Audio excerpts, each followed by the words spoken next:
and that leads to pharynx and larynx, and that leads to trachea.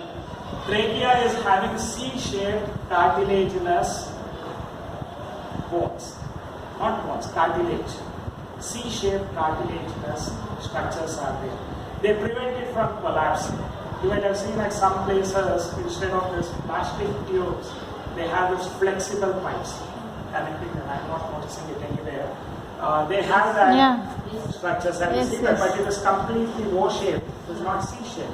But in our trachea, it is C-shaped. It prevents the collapse of this windpipe, the C-shaped cartilaginous structure, that is the trachea or windpipe, which is going to lead into the bronchus, which branches to the left and right.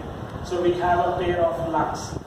Lung is closed by structure called as membranous thing called as pleura.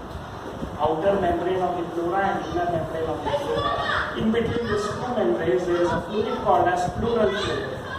See, the entire lungs is enclosed by a membranous covering called as pleura. So that pleura would be having the outer pleura, outer membrane, inner membrane. In between these two outer and inner membrane, there is a pleural fluid. So now, towards the right lobe of it, what you can notice is R3. I remember it as not R3. I remember it as R3. Right lung has 3 lobes. Left lung has 2 lobes. That is how I remember R3. So right lung has 3 lobes. Left lung has 2 lobes. So the trachea leads into the lungs. And here they have shown that. So the branch has bronchus. Bronchi bahuvachana. Bronchus, okay. Branch has bronchus, and we are going to now branch as bronchioles. Primary bronchioles, secondary bronchioles. They branch further, bronchioles. And what are they all carrying? See, it is nothing but the air that we are inhaling and exhaling. Okay. There won't be anything apart from that. So that leads into primary, secondary bronchioles, tertiary bronchioles, terminal bronchioles, and this terminal bronchioles leads to sac-like structures, so which we call it as alveoli. Can you see this? There will be many sac-like structures. These are all the sac-like structures called as alveoli. So this alveoli, what would it be having? They would be encircled by these blood capillaries for exchange of gases. Istodella complicated. Just imagine if we had direct diffusion throughout this body surface, no need to worry about it. But what has happened here is, we have a respiratory system. Only through this the atmospheric air has to enter. It has to pass through this windpipe, trachea. It branches to form bronchus and enters into right lung, left lung. Okay. And this bronchus branches to form bronchioles. Primary bronchioles, secondary bronchioles, tertiary bronchioles, terminal bronchioles they branch into. This terminal bronchioles, they have sac-like structures which are like a bunch of grapes in the middle. So which we call it as alveoli. One individual alveoli. See, this is how the bunch of grapes in here. Can you see that? Alveoli. Okay, this is the enlarged alveoli. And what is this alveoli encircled by? Encircled by blood capillaries. This is what is the structure of our respiratory system. Respiratory system and circulatory system are equally involved. If circulatory system is not there, then for each and every part of our body, the blood has to supply oxygen as well as food. That is possible only because of circulatory system. When we come to circulatory system, we discuss about the blood and the components of blood in much more detail. As of now, we have to concentrate on the respiratory system. Have you now understood about this respiratory system that we have? And also here you have a diaphragm. Diaphragm is there, which is dome shaped. Diaphragm is dome shaped. So whenever we inhale air, it becomes straight. Because this is going to, it is just like a balloon. Balloon, the air has to enter, it is not through one pipe, many pipes. Primary, secondary, tertiary, finally alveoli. So many numerous alveoli are there. That is the reason whatever air we take, maximum oxygen is taken up from this. So how there is exchange of gases we will discuss later. Now you just understand about the respiratory system. So they have a nostrils as the external opening. So there is a vestibule-like partition. It leads to nasal cavity.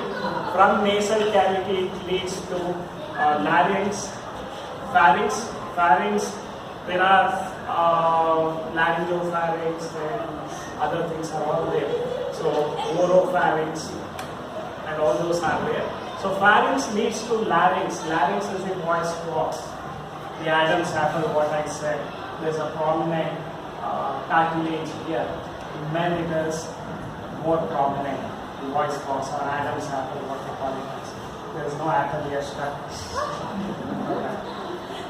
He was not responsible.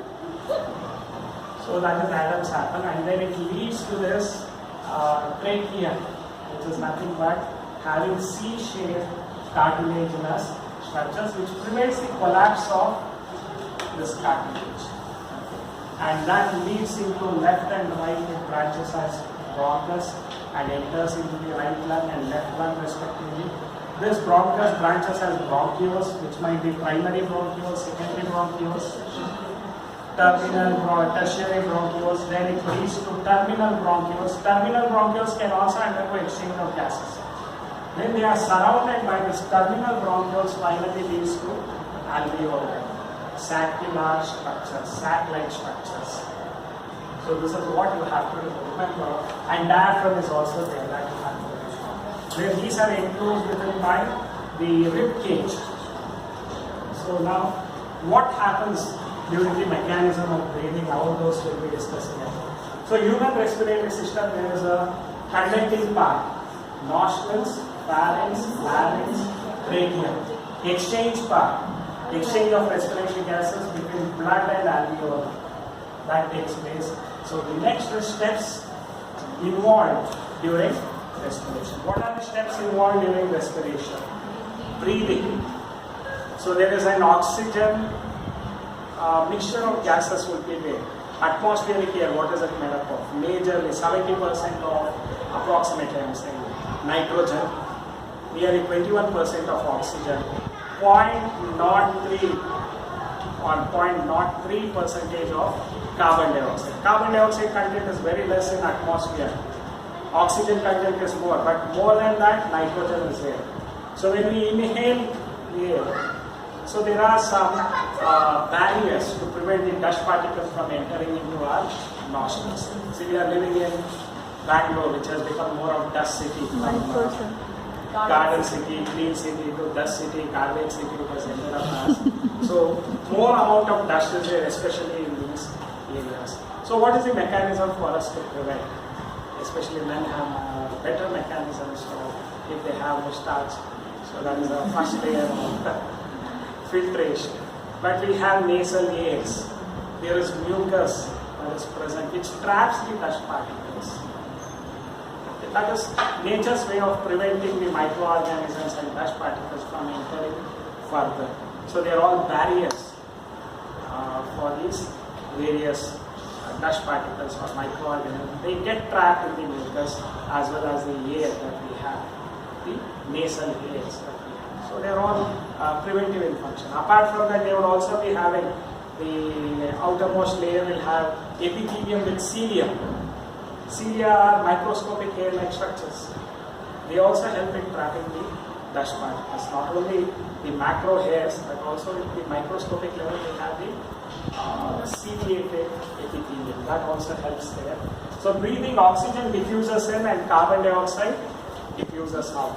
From the alveolar air is pumped out during the exhalation process. So you just inhale. So when you inhale, you feel that there is a straightening up of diaphragm. There is the expansion of rib cage. That is because the intercostal muscles they contract. When they contract, they expand the rib cage. And then these are all for the lungs to get filled with air. Okay, these capacities. So diffusion of gases across alveoli